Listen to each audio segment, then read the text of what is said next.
Namo tassa bhagavato arahato samma sambuddhassa. Namo tassa bhagavato arahato samma sambuddhassa. Namo tassa bhagavato arahato samma sambuddhassa. Buddhaṃ Dhammaṃ Sanghaṃ Namasami.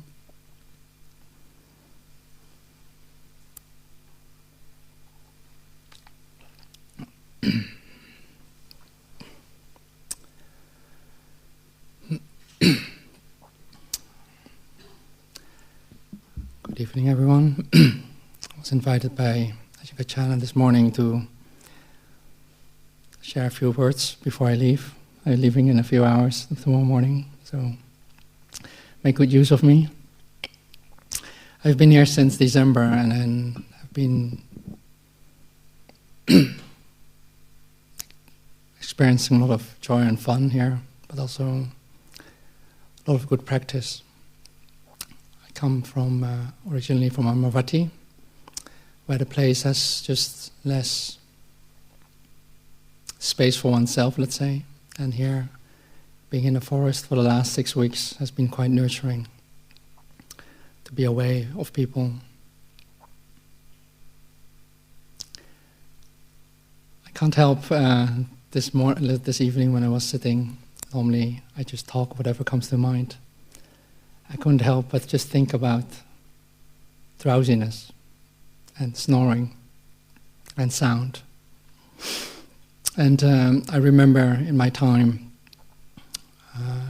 when I started to meditate and do all kinds of crazy monks things by sleeping late, waking up early, sleeping less. Or some of them, I've heard last week or 2 weeks ago, some of them stay up for the whole night until 6 o'clock in the morning, not sleeping. And I found it very helpful to understand how to work with drowsiness, tiredness, sleepiness. It's one of the things that I found very difficult to understand, because when I do these things, like what some of the monks have been doing, staying up all night, or just being tired, just not have enough rest for whatever reason, because we're stressed or occupied. That I found there's a few things I could look at. That tiredness or drowsiness comes in a few flavors for me. One is the body. Is my body tired or not? And that's something I found it easy to check just by closing my eyes and just feel the body. What is the state of the body? It's quite easy.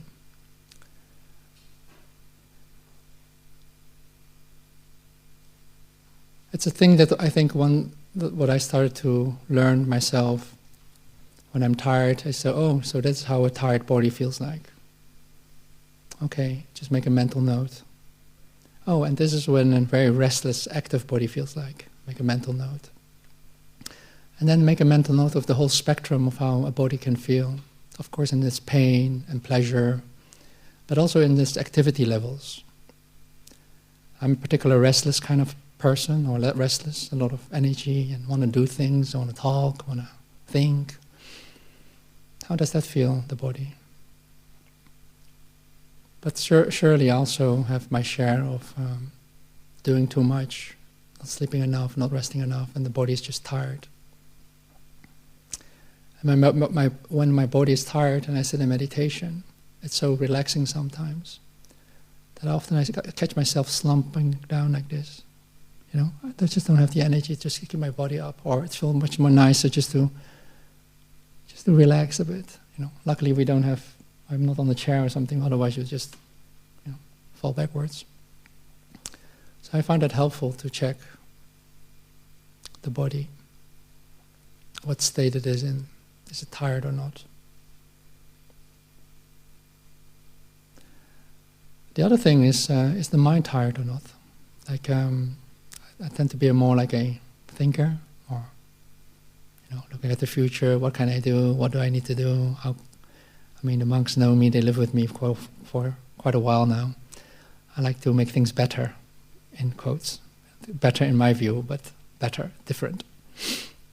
And in order to do that, I have to think about it and reflect on I wouldn't say reflect, but let's say think about it.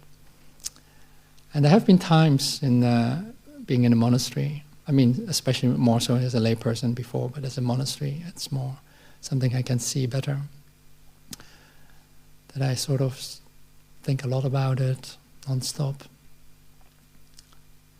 So non-stop that it's just tired. That even though it's tired, it doesn't want to think about it, you keep thinking about it, keep fantasizing about it, keep pushing it. So when I sit, my body is not tired, but my mind is tired. And there's something like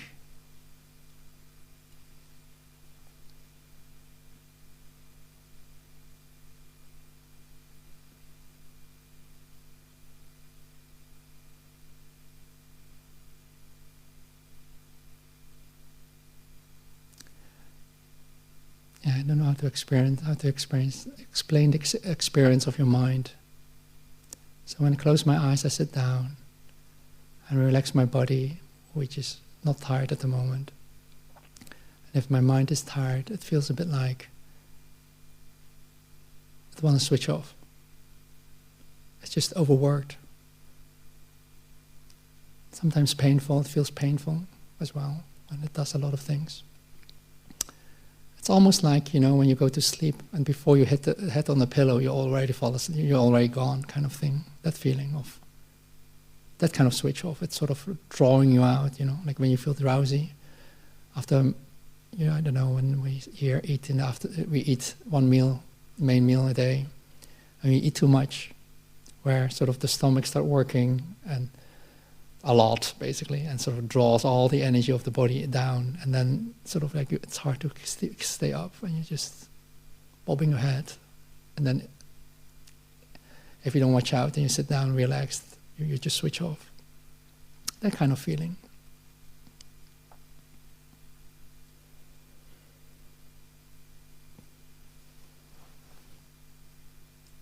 So mental tiredness, something I found also quite helpful to make a note of it. Like, where is your mental state at the moment? Active, like when we just wake up maybe, and we start doing things, and then, we start in first gear, second gear, third gear, during the day, fifth gear, just keep on going. To see how the mind goes,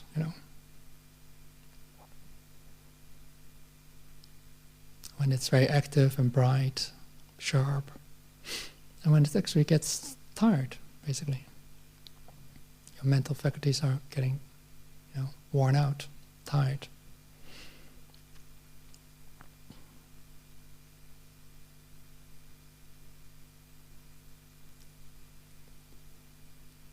So those are the two things that I actually I've observed for a long while: bodily tiredness, mentally tiredness, and how to deal with it, and how to give the body enough rest, rather than saying, "Oh, I should not sleep now," or "I should not sleep so much." It's hard to actually. The body doesn't work like a machine. I noticed that it is not true for me. That if I sleep every day, it's 6 hours, 6.5 hours, 7 hours, then I get enough sleep. It depends also a lot of what I've been doing. So I remember in my 40s now, so I also noticed that if I did a lot of work, walking or bodily exercise or whatever I've done, I'm just more tired. The body's just more tired. But I do remember when I was in my 20s, I could not sleep for a day or two and just sleep for another one day and I'm fine. So that also changes, so it's good to see that. And mental tiredness is more tricky for me because you have to switch off without being switched off, basically. I found that when I sleep, I'm thinking a lot, and I cannot switch off while I sleep. Sometimes it goes on, so when you wake up, you're still mentally tired. You didn't have a good night's sleep, basically, in normal lay person speak. So there's a way to find, or a way that I have to find, how to rest the mind, quiet the mind.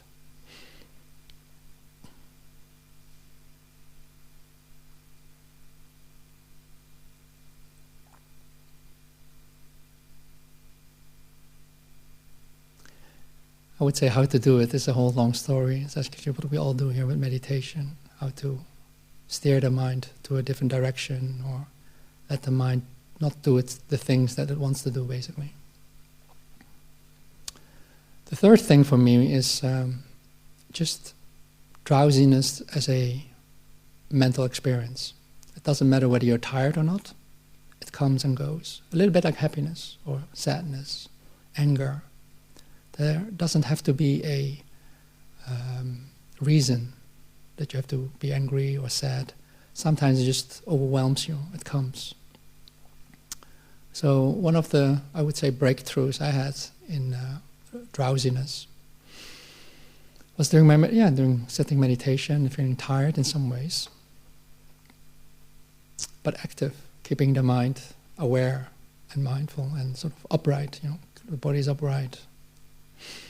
Just watching it, and many times I fall asleep. Basically, also during meditation, I think monks, me, we're not exempt from falling asleep during meditation. I mean, after a while, a lot of us are quite perfect, silently falling asleep without you guys noticing it. When the bell rings, it's like, oh, I'm awake again. But you don't know that I fell asleep. I'm not sure if one of you have managed to do that yet, but after a while, you just switch off. In some ways, that is very dangerous, I found, for myself, because for a long time, it could be months or years, not every day, but at times, that I just didn't know what was going on, basically.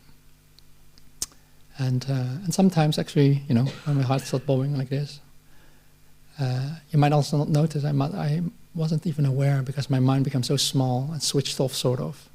It's a bit like falling asleep unaware, with an unaware state.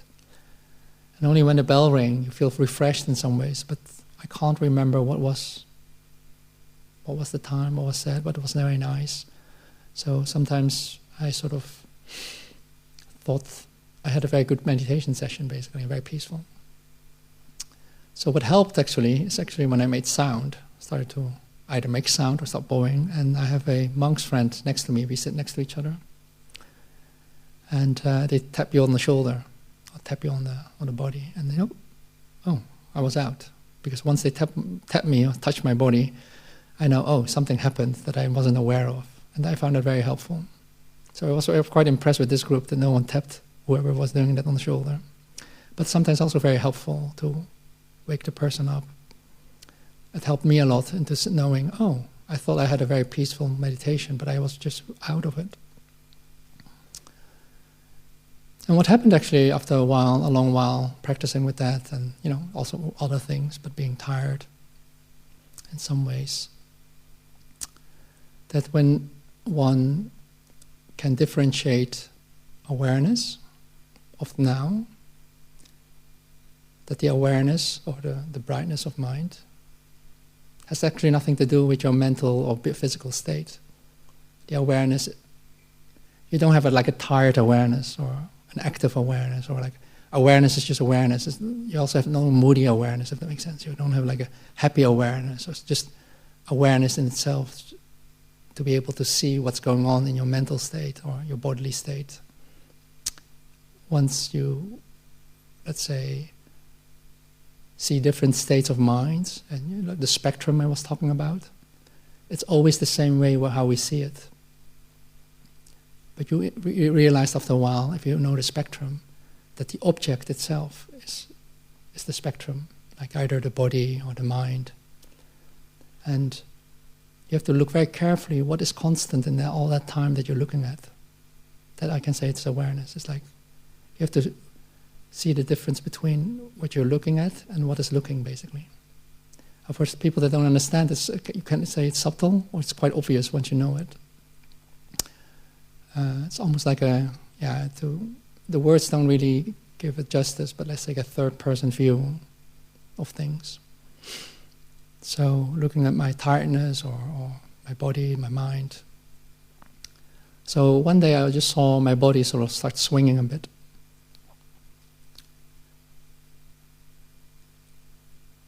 And then I saw this cloud, literally sort of like a mental cloud of tiredness coming through. Very dark, heavy energy. And it felt like if my awareness sort of hold on to it or watched it or be involved with it, it will immediately switch me off. Sort of, it will, make me switch off. Maybe it's not physically moving, but in my mental mind it will be like, switch off, like you fall asleep immediately. As if someone have drugged you, like immediately like go up, down. And I played that with a lot and saw that cloud coming, and then I switch off, gone for the whole meditation maybe, or part of it. And keep playing with that sense of mental states that come and go, and the cloud. I just have to say there's a cloud. I don't know how else to explain. It's like coming and going. It's a bit like there's rain clouds here that comes and go. It suddenly appears and it rains, comes and go. And one day, I keep looking at it, that drowsiness cloud just passed through. So I was aware of it, I could see it, and the drowsiness cloud was there in the midst of me, but I was still aware. The awareness was still there.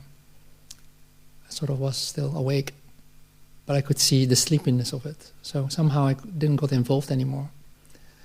And for me, that was quite an insight, or quite a true breakthrough for me in drowsiness, whereby I could really be with drowsiness without being affected by it. It is almost as if you have been standing in the rain for all this time, and whenever it rains you become wet, that you have like a raincoat on or something like that. So the mind has this raincoat suddenly that finally figure out how to be with this mental state without being encapsulated with it or captivated with it or something. So it's still the same kind of feeling, but it has come kind of a separation, and that's the raincoat feeling basically. So you can feel the rain coming down on your, like the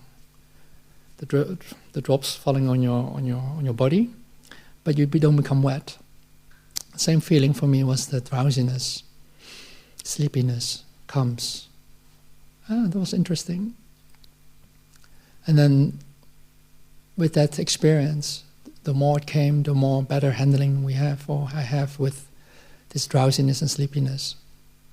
Not to say that I will not fall asleep anymore in meditation, but far less, and I can see it coming and going better. But I also try not to be tired, like what I said before about my bodily tiredness and mental tiredness before I come to the meditation hall, to know when to stop and rest a bit maybe before, or how to spend my energy during the day. And eventually that is, I would say, like a major part of my practice, right? To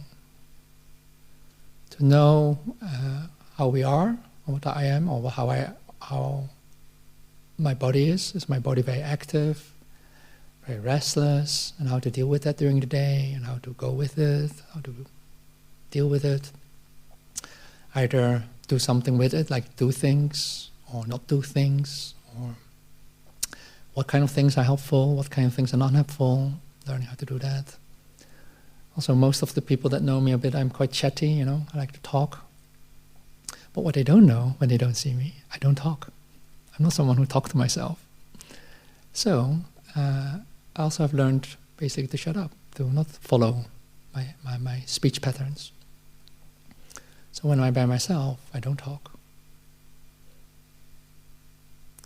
And the other thing is about thinking, is also to learn how to see a lot of thinking, less thinking, to see the spectrum of it as well, and then to deal with it. And how I was explaining how to look at drowsiness, it's the same as to look at thinking, right?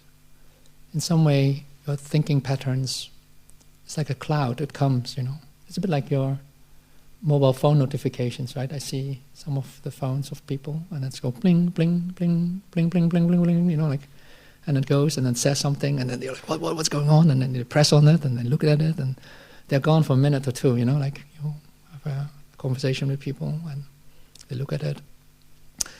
Well, there's nothing wrong with it, but there's the same thing what happens in the mind. It's like this cloud suddenly appears, like the rain cloud. In England, rain clouds are quite notorious, like especially this week, let's say, which is good. I'm quite happy with that the rains are coming because it has been dry. But it just appears, it rains, and it's gone, basically. Similar for thoughts, right? It appears, you think about it, you engage, and it's gone. But there's a trick for me to keep being aware of that first I wasn't thinking, and then this cloud of thinking is coming. And do I have a choice? How am I engaging in this? When the cloud of thinking is coming, am I enslaved to it, basically? Is it just happens? I have no other choice than just be there and do it. Similarly with that drowsiness and sleepiness. So when the cloud of sleepiness comes, do I have a choice to stay awake? Or is it just switch off, fall asleep? The same practice, I would say, for myself, to see it coming and going. And a lot of that practice for me is just to not be able to do it, constantly not able to do it. I wouldn't say that I have mastered it completely, but in the beginning it's a lot of trying how to be able to be aware and then let it happen, but then not lose it and lose it again and lose it again. So to make it more simple, maybe, like if you think about the mobile phones, you have a notification, it comes up. So just wait 1 second more before you press it, something like that. That is the practice I do. Wait 1 second, if you see it, you want to react, want to do something about it. Restlessness, thinking, compulsions, habits. You just watch it. How about read it again, and read it again. And then you say, okay, I press it. And then it opens. And then you wait, you see the screen, how it works. Oh, I have to type something. All right, let's see the keyboard first before I just start typing, and then, okay, you start typing. So it's not that you don't do something, but you slow things down. And this is actually similarly what I try to do in my mind. I slow things down. So things come to my mind, the cloud comes. I have to engage with it because I have no other choice, because I can't be detached from it somehow. And I just let it be, okay, rather than go immediately in it. Let it be. And then think more deliberately about it. And see when it goes again. And often we don't have a choice how long these clouds stays.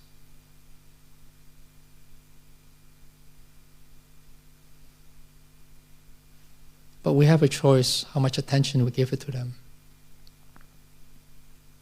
And that's something you can dial back a bit and train yourself to do that.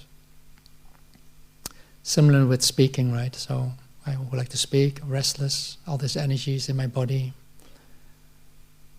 I have to find a way how to let it be, basically. And let it exist without needing to do something about it. And in the beginning, it's a lot of gritting teeth practice, just grit through it. Getting used to the experience, the emotional or the feeling of restlessness, drowsiness, thinkingness, let's say. And accept it in some ways, Accept it, fully accept how you are, fully accept the experience itself. And then deal with it. That's similarly what I do in the same way with eating. Like I remember, eating is not that easy actually, I would say. In some ways in the monastery, it's one of the things that you can choose as a monk, Like you have all this food. I'm not sure if everyone has seen the food. Sometimes it's like 5-star buffet, or 10-star, like you can give more stars to it. And it's always a surprise. It's a bit like, when your parents are making food for you, you just don't know. You remember when you were young? And you go and you get either good food or not good food. You don't know, like you either grumble or you're going to be excited. And so we go to the kitchen and then you see this food and you go, oh, it's very nice food today. And then you take all this food. And before you know, we have this bowl, right? And this bowl is far too big for my stomach. So if I don't pay attention, my bowl's so full, that I have 4 times as much food that I can eat. And then when I look at it afterwards, I thought, I lost the plot a little bit, right? Either I lost it already at the beginning or halfway. Or somehow I lost myself. So again, also the practice for me was to, when I see that, I see my excitement for food, excitement for anticipation of nice stuff. So I have the greed, hatred, and delusion, right? Greed types, hatred types, and deluded types. I would consider myself more like of a greed type. So I like nice things. So I anticipate on nice things. So my hands, like when I see food. I'm now 3rd of the line, 4th of the line. As a greed type, the monks in front of me, the Ajahns, they're always moving too slow, basically. When the food is nice, they're like, come on, let me go and get it. Like come on, moving. So, hatred types might think like, this guy, why is he always walking so slow? Like complaining about it. But I'm more like, hey, come on, let's go. Let me get my stuff. Let me get my things. So that feeling of that whole experience of anticipation, watching, wanting, how to deal with that is also accepting that as a feeling and as an experience itself, and being at ease with it, and seeing, the pull. I call it the rubber band effect, right? The pull. Suddenly we're fine, and you see good food, and suddenly there's this rubber band pulling you over there, and mentally sort of pull, and the stronger the element, the more interesting the thing is, the more tense it is, right? Basically, more stronger the elasticity is. And it creates this thing. And to be at ease with that experience of the rubber band, the feeling of being pulled. And as long as I wasn't at ease with it, I would just follow it. I just will do it. And one of the practices I had to sort of maintain, especially at the foot line, was just focus on my legs, being aware, body awareness increasing in my legs, aware of my legs. Somehow my legs were not interested in food. So when I was focused on that, it balanced that rubber band effect somehow.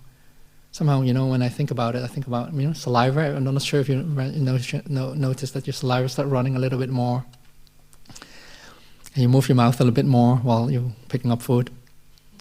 And I found very helpful, it's just to focus on the body basically, but more on the legs. And I'm standing there, and suddenly it becomes less interesting. Like when I sort of focus on my body, especially on my legs, and look at the food, the rubber band effect decreases.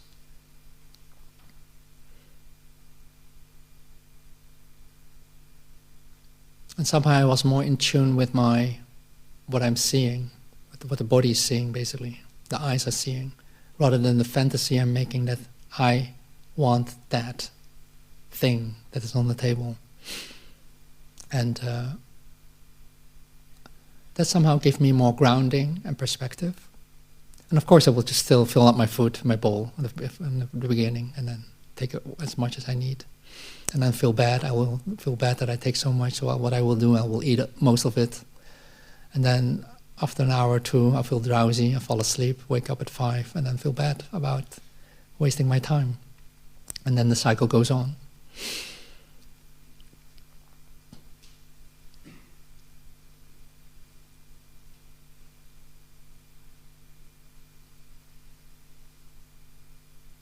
And if I wasn't aware of any of this whole thing, I would have been feeling quite helpless into breaking the cycle somehow.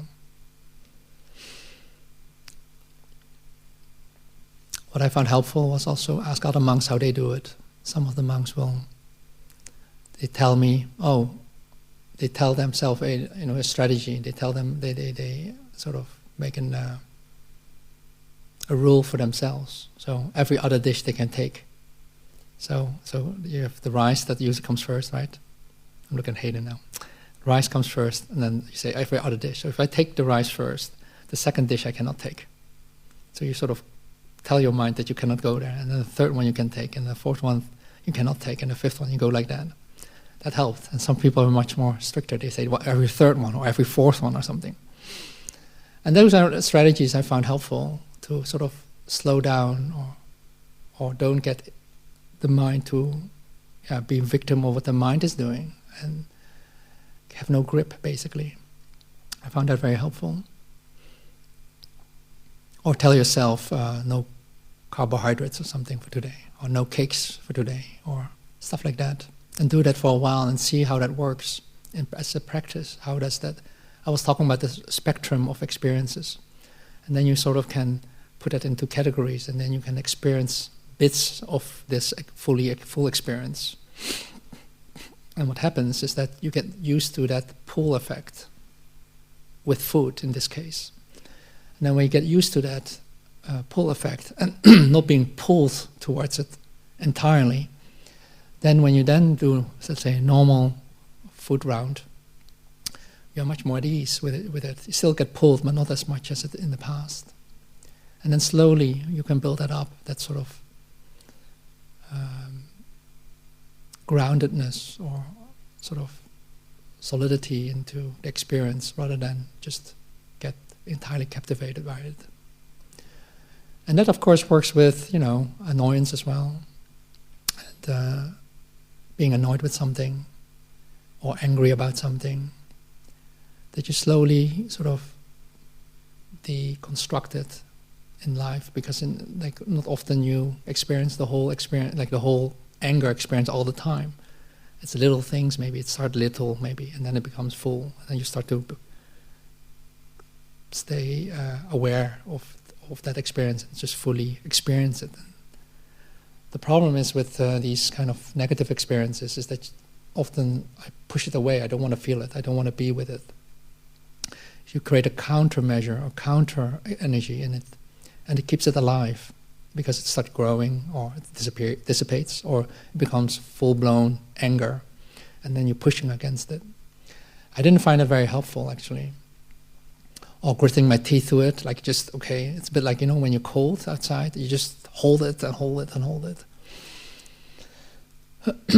But you don't really actually accept it, actually.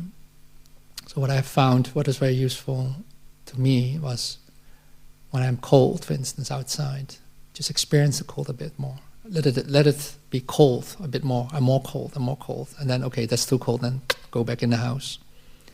With anger, the same, or, whatever emotional experience. Happiness is the same. It's then when you're very angry, or you start to become angry, to just accept it and how that feels. And allow it to be basically seeping into your body and your mental experience. And, okay, this is anger. Wow, this is anger. Now, okay, then it's too much. Okay, then do whatever you were used to do by pushing it back or whatever. But experiencing it slowly and slowly, fully, you actually become aware of it. You actually quite consciously, deliberately become angry. And if you become more deliberately, or you experience deliberately anger, one day you can actually experience it more fully without being angry, if that makes sense. So that's what I was talking in the beginning about, a spectrum of experiences.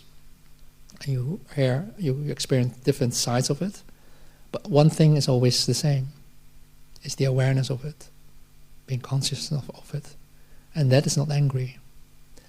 And I think in our lives, or in your lives, we can see very different things now. I touched upon things like drowsiness, sleepiness, greediness for food, or anger.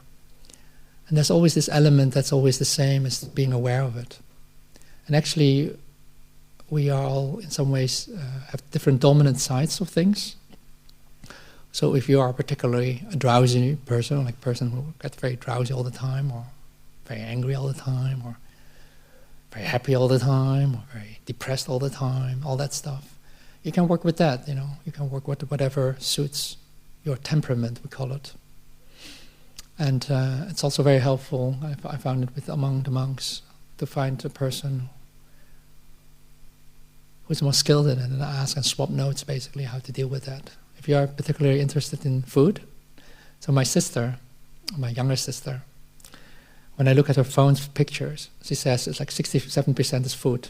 Like, she makes pictures of food all the time, looks at it, be happy about it, talks about it. I have pictures mostly, in the past especially, with friends. Like, I'm more social, kind of interested in people. So many years ago, before I was a monk, we went to New York with my sister together. And I remember who I went with, where we went to with, and why it was so fun and happy occasion, you know, maybe a bit what we talked about. But I remember very clearly the experience of the people, what's called, people attendance, the people presence of people. If I close my mind, I can picture that. But my sister says, "Oh, you remember this Italian place that we went to, and there was this thing with this truffles and this, you know, like this food." I can't even say it, but she can say, "Oh, it was so good, and the smell was great, and the texture was great," and she's talking about this food, and I have no clue what she's talking about, right? My experience is not like that. So we have to see that for us, like especially also when I'm sharing my experience, or anyone is sharing their experiences, you know, with this practice, it's sometimes helpful to talk to people that have the similar experiences in life with you, you know, and what kind of tactics they do, because we all have our own way of using strategy and tactical ways of looking at these experiences that we have. And some are more helpful than others, you know. And to me, you know, meeting people that are very restless types, talkative types, is very helpful for me to talk to them, ask them about how do they do things and how do they basically get around, you know, the experience of restlessness or talkativeness or lots of thinking, for instance.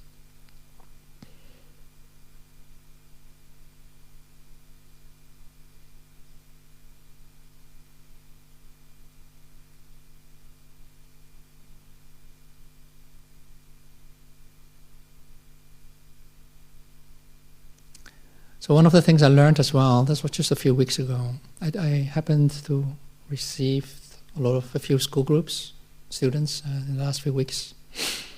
I met quite a few of them, and it's very interesting for me to then hear when I share things, how they perceive it, what I say, and then they ask questions about it. And there was also actually one group, they were more adults, I would say, 24, 25. Oh no, maybe 27, was it? 28? They were bickering among themselves. No, I'm just 28. No, you're already 29 or something. I remember those times. I was like, oh God, I'm so old. That 1 year matters to them.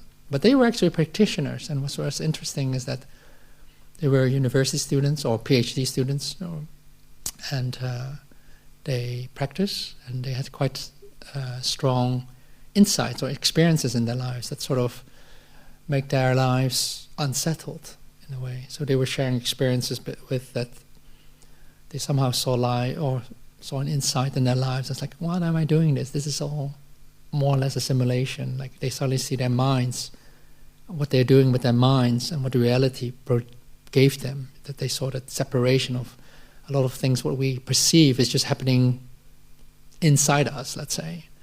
That doesn't not necessarily is reality, basically. So, for instance, if we think about our home, that's just a thought, right? It's not reality. It's not your home. It's just a thought about your home, right? So it's just fantasy. So it's the word fantasy that they use that I found interesting. I have actually never heard our lot, if I may say so, our official people, talk about fantasizing. They explained, like, to other students or other friends among themselves, what is it that you give up, or what is it? How do you do this? You know, like, because one of them was a man. He was 19, very young, and he had such an experience that he felt a bit shocked. Right, all of them felt shocked at the time, but he had still in this shock because it happened to him like a month or two ago, when he experienced this kind of maybe detachment or understanding of the inner world and the outer world, or seeing also the detachment of self, or seeing oneself more clearer. He was really sort of out of it, and he was asking really genuine questions about how do you deal with it? How does that work? Because I can't stop thinking about how to deal with this experience now. And one of the, I would say young people, but they were 27, 28, she was saying actually, wow, one of the things we have to give up was fantasizing. Keep fantasizing about things, like what we would call here perception or thinking. But I thought fantasizing was good because they were really saying, like, oh, yeah, you just fantasize about all kinds of things, about what you're going to eat, what you're going to be, who you are, what you want to be, what you should be, what you want to study, what you had to do, and they realized, or the relationships, they were talking about relationships, that was quite important for that age group, I would say. They were saying how this other person, or how it would be nice, and how he or she should be, or where we should be going would be nice. And they realized that's just a lot of fantasizing, and they said that they had to reduce that fantasizing part in order to also get more grip on it, basically. That's so that being always in this fantasy world, they said, it's very nice, they said. It's very nice to fantasy in the fantasy world. In some ways I was projecting on them, that they're students, maybe cerebral, or what do you call it? Right. Yeah, that one. Cerebral. So more thinking people, right? I would project that on university students, but I think a lot of us, you don't have to be a university student to think a lot, but they were talking about this world, and I remember this world in my mind before I came to the monastery, how apt and how skilled I was in being able to have this thinking world that I could manipulate and make it into whatever I wanted, actually. And I used that a lot for my student time and learning, which they called fantasizing, and using that a lot and creating whatever nice thing you want to create in your lives, and then be all happy in your fantasy world. And they said that they had to give that up, more or less, a lot of that fantasy world, because the more they did it, the more they could see their thinking going out of hand, basically. And they couldn't get a grip on it. And one comes with the other one, basically. So in one way, they have to give up their voluntarily going into fantasy world and fantasizing about it in order to be able to get a grip or being aware of thinking. I guess if you understand this, I think it makes sense, right? So that was a way that I remember, oh right, yeah, that's a very interesting way of explaining it and experiencing it. It's very similar to my experiences with other things, like what I explained with the food thing or with drowsiness. So in some ways, it all comes back to, Luang Por Sumedho sometimes like to say, just pure awareness. Sometimes there's not enough instructions, let's say, when things are happening, it's just pure awareness. But it all skirts around that topic, basically, present moment. And with one of the students, with the school groups, actually, it's kind of hard to explain what we're doing here. I guess it's also hard for you all when you have to explain what you're doing to other people. And when the school group comes, you have to, there were A-level students, so 16, 17, 18, and we had one time a group of 12-year-old, 13-year-old. And often when people come from schools, when they study Buddhism or, religious studies or Buddhism, it's not uncommon, of course, when people come here and I'm dressed like this and sit in front of there. They they were interested about facts, right? How does this monastery is about? What is that? What are the Four Noble Truths? Because they have to learn that. What are the three poisons? They have to learn that. But I am particularly not that interested in explaining that, because I thought, like, okay, whatever they learn is just more words, more terms. What does that mean, right?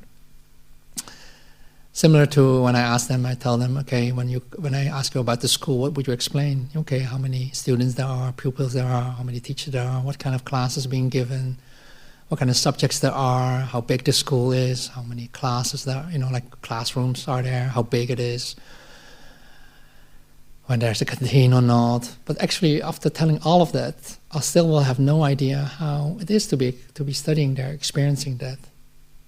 So too, I was thinking, if I explain all that here, all these facts, they will have no clue what we're doing here. And it's hard to have 1 hour, 2 hours for someone who doesn't know anything to explain it. So we have dialogues, and I try to explain similar things what I explained today. But one of the things I found, I suddenly came up with at the time, I think some of you have heard it before, but asking them, okay, so we all want to be happy in some ways. That was easy to explain to children and people that don't know this thing. Okay, fair enough. Okay, it's a good statement. Okay, you want to be happy. So what are you doing for your happiness? What are you doing about it? What makes you happy, basically? I asked them. So I can ask you, what makes you happy? Do you have a list? To the kids I was saying more like, what do you have happy? Having more money, maybe that's always helpful, that they don't have to work and they can spend it. Having a relationship or with someone interesting that they are interested in. Having a new phone, I guess I was just saying something that might interest them. Or having a driving license or going travel. So they were saying actually traveling was one of the things, that going with parents to somewhere, oh, they're very happy. Okay, you're happy then. How long does this happiness last, I asked them. So in your list that you have that makes you happy, how long does that happiness last? If you put that next to it, make a list of 10 things or 5 things, and put next to it the what's it called? Expiry date, I want to say, but that's not very positive, right? Duration. Put duration next to it. How long does happiness last? Is it a minute? 10 minutes? An hour? Longer? Days? Weeks? Months? Years? Just to get them thinking about, oh right, when they do happiness, it's actually limited in time. And I ask them sort of like, what is the happiness that lasts longer? Like, are you doing something about it? Are you getting that? And the trick question, of course, the ultimate question that we have here is like, what is lasting forever? What is happiness that lasts forever? But if you think in terms of time, then you get, let's say, you miss the point basically, because if you think, oh, it's forever means like multiple years, or if I live like I'm 40 something, right? If I live another 50 years, so what will last 50 years as happiness? In normal lay people terms, sometimes they're worried about their pension, about their old age. They think about a pile of money, right? Okay, how much pile of money do I need in order to be happy? Not happy, but so at ease, not suffering or not thinking about it. It's a amount and a pile of money. But I would say in our practice is actually one of the things what helps is to get a grip on time. What does time means? Like if you feel the experience now, I'm sitting here, close my eyes, feel my body, my mental states.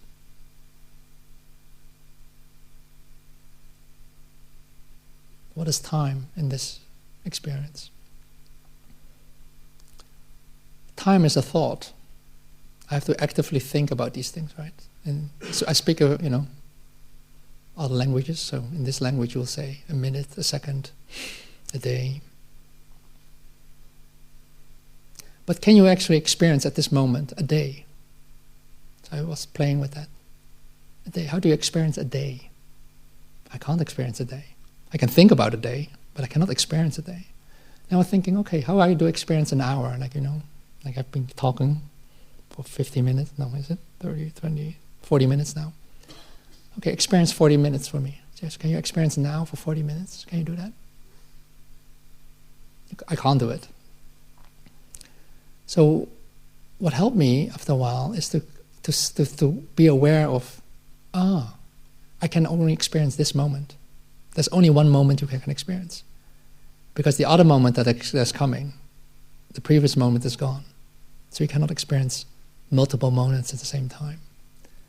So the only thing you can experience is this moment. And it's like this. It doesn't matter what it is, basically. It's just this, basically. Where it's happy, unhappy, boredom, excitement, drowsiness. It's this.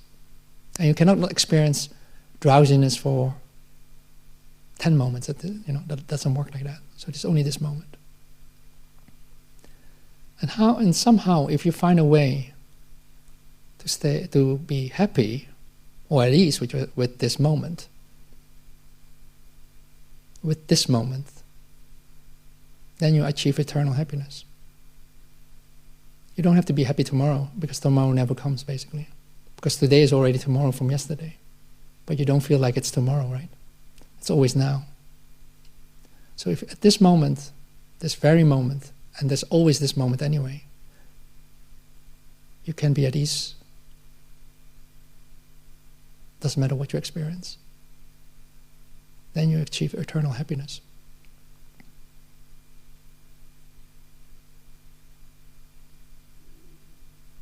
In some ways, then you have to get a grip on your thinking, that your thinking your fantasy doesn't overwhelm you.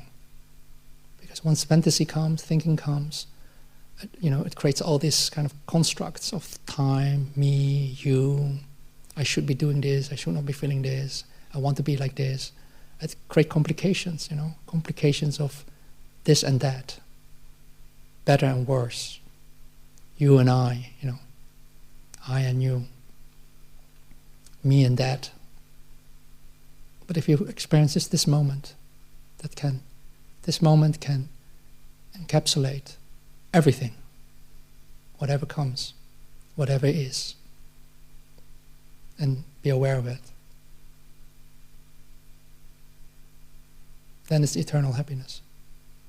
But not eternal in the way of 50 years, but eternal in the way of every moment, this moment, and there's only this moment that one can be at ease with. I wasn't able, of course, to explain this to the children, because that will be a bit too, I would say, advanced. Sounds also a little bit advanced, but let's say that's a bit too much, I would say. But I was hoping that give them thinking in terms of that they don't only focus on things without knowing the duration of things, like happiness, that they can see already happiness has durations. Sadness and suffering also have durations, like when you think about you're sad, you're depressed, or you have some problems in life. It also has a start and an end, Everything has a start and an end. And whatever you're doing and looking forward to, and this coming week, tomorrow, after this, just see everything has a duration. That what you do will have a duration of experience. And another experience will come. But don't forget that whatever you experience is just this moment, basically.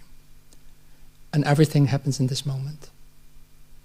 One person was telling me, or not one, many by now, but the first time someone told me, you don't die tomorrow. So when I ask you, when are you going to die? If you have a choice, right? Not now, right? Like tomorrow, in 10 years, in 15 years. Like I just said 50 years, right? What I didn't realize is death actually happens in the present moment.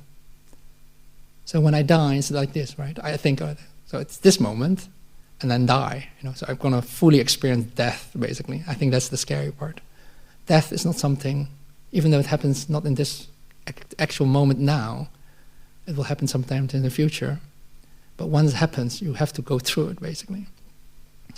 And that is sort of the two sides of time that we all also have to understand. And we have to deconstruct that. What I said about food, reconstruct food, being aware of the body, and you can also deconstruct time into future, past, present thoughts, durations, but also the present moment, this moment only. And somehow both are true. And to me that helps a lot with my own practice, to stay more grounded and vigilant and aware, basically, with whatever comes, can be weathered through. So, I think I've spoken enough, and I offer this for your reflection.